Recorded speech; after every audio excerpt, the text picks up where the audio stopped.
Но строители приступили к отделке платформы станции метро Мичуринский проспект. Там появится цветущий сад, смотровая площадка с видом на реку и даже стеклянный мост. Главная особенность станции – она будет трехуровневой. Валерия Пономарева увидела, как продвигаются работы. Впервые на схеме развития подземки станция Мичуринский проспект появилась более 50 лет назад. И вот теперь эти планы наконец осуществились на 2/3. Подземные работы на пересечении Мичуринского с улицы Удальцова выходят на финишную прямую.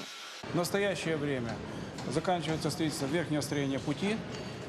Вот есть у нас снимки, где показано, как идет монтаж, да? И все помещения готовы к отделочным работам.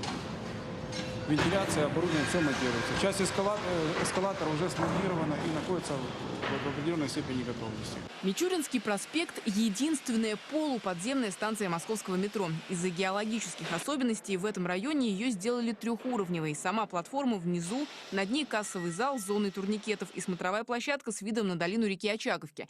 На самом верху технические помещения. Рабочие уже приступили к отделке. Платформа будет оформлена как цветущий сад. Стены и колонны украсят деревьями и фруктами. Это своего рода дань памяти биологу Ивану Мичурину.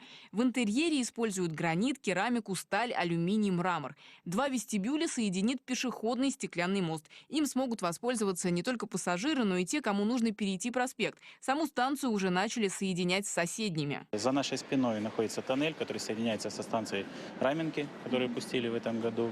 Прямо перед нами находится тоннель. Он соединяется со станцией Озерный. В 2 перегонных тоннелях уже на сегодняшний день выполнены верхнее строение пути, уложены рельсы. Слева от нас вы видите тоже уже сварены рельсы. Дальнейшая укладка этих рельс будет происходить после завершения строительства станции, так как данные рельсы с точностью до миллиметров должны быть уложены для подхода поездов на платформе и посадки людей. Позже станция станет пересадочной на новую 2-ю кольцевую ветку. Ее рабочее название – 3-й пересадочный контур. На портале «Активный гражданин» выбирают другое. Пока лидирует вариант «Большое кольцо». На 2-м месте 3-е кольцо, за ним идет 2-я кольцевая линия. Среди вариантов матрешка, солнечный круг, обруч, околица и трешечка.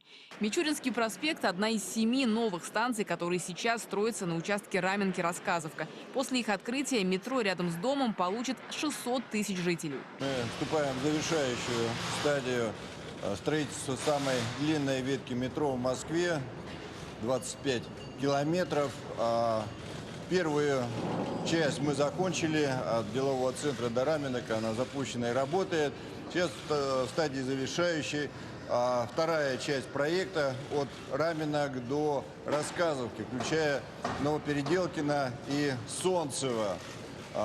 Готовность линии к концу этого года стройки должна быть завершена, и запуск пассажирами должен быть реализован уже в начале следующего года. А завершить строительство Калининско-Солнцевской линии планируют к 2020-му, когда новый участок от делового центра до Рассказовки присоединят к действующей ветке.